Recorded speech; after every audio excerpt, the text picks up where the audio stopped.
Got to keep an open mind. You can't open new doors with a closed mind.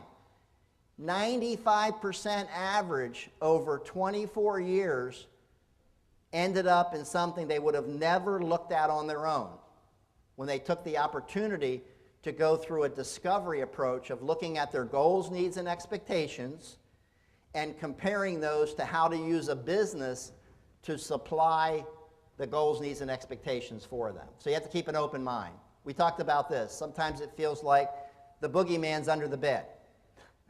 Okay? Now, I know that takes us back to our childhood a little bit. Probably something you don't want to go back to.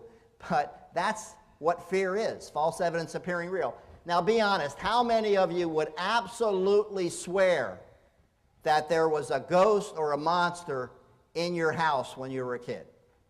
Absolutely. Okay? Was there ever one found? Not exactly. The needle in the haystack syndrome. What's that about?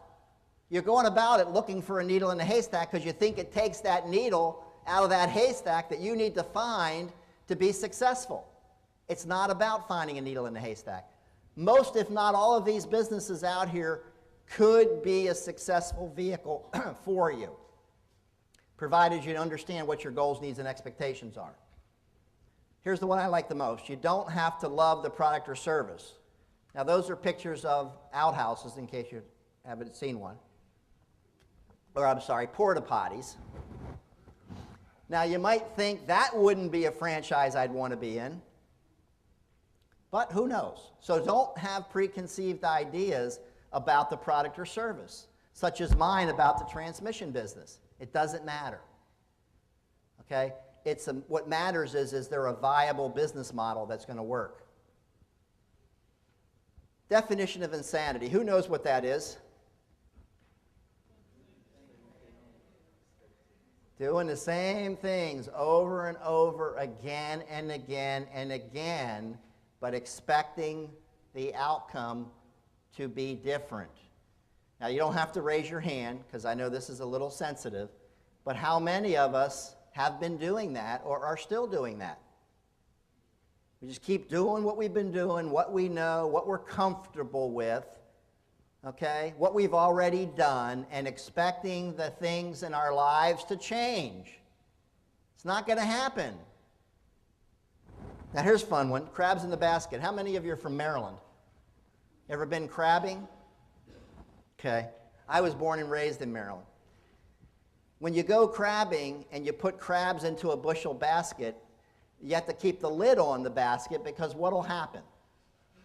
They'll crawl out. After you get a couple layers of crabs and it's actually higher up in the basket, interesting phenomena takes place. You can leave the lid off. Because what happens every time a crab tries to crawl out of the basket when there's a couple dozen other crabs in the basket?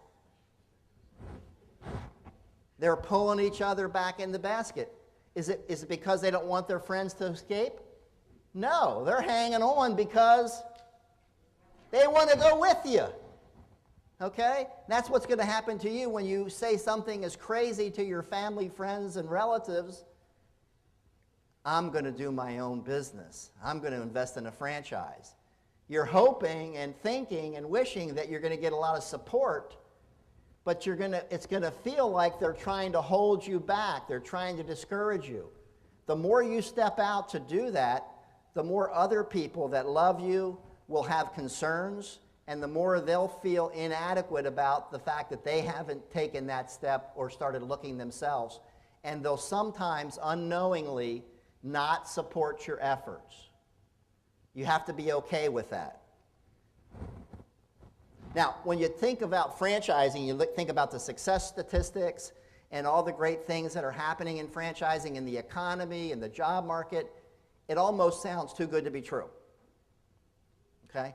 That's typically over 24 years of tens of thousands of experiences helping people right up to the finish line of investing in a franchise. This is what keeps them back.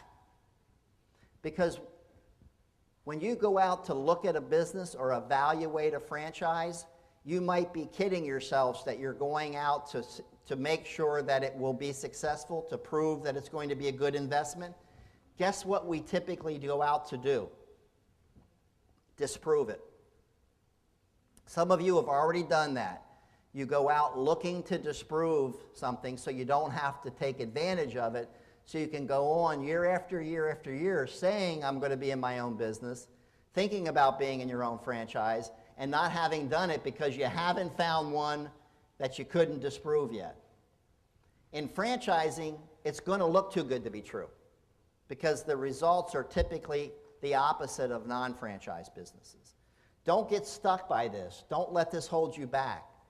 All of our lives we've been told if something looks too good to be true, then it must not be. How difficult is it to get beyond that perception?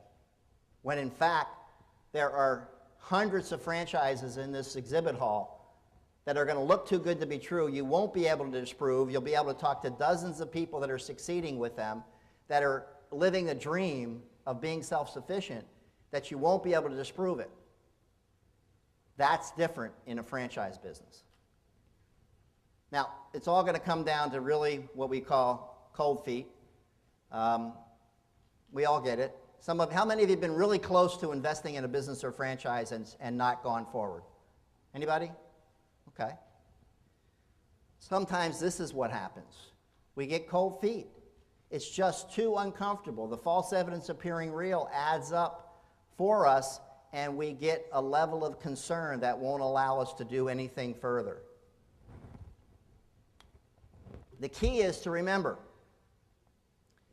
the definition of insanity. If you keep on doing what you've been doing, you're going to keep on getting what you've been getting.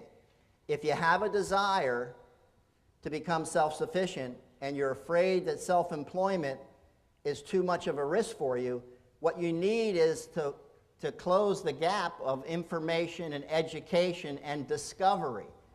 There's a process out there that allows you to discover what existing franchise business owners already know, that only learned that after they took the risk and invested.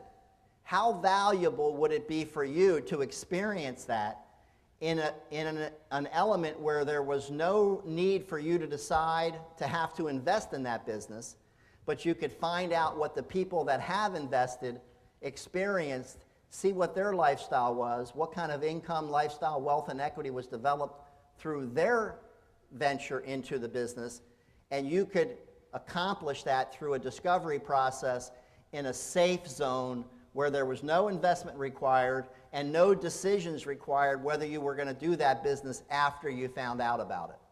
How valuable would that be to you? That's what you need to do. That's the approach you need to take, is you need to dig in and find out what's happening. We've spent 25 years developing a system at the Entrepreneur Source that's unique. It's called the discovery process. It's geared around helping you experience what it is like to be in business without being in business. It gives you an opportunity to discover what people who have taken the step, dealt with the sweaty palm syndromes, invested in themselves in a proactive investment vehicle, and then see what it was like a year after, 2 years after, 3 years after, and 5 years after. That's all you need to understand how much there is out there to offer to you from a franchise experience. The myths are going to keep you from becoming a legend in your own franchise business unless you break out of the syndrome, open your mind, look at things you might not have expected would be the right vehicle for you, and just explore and become well-informed and well-educated. Okay, great audience. Thank you for your attention and thank you for your questions. Appreciate it.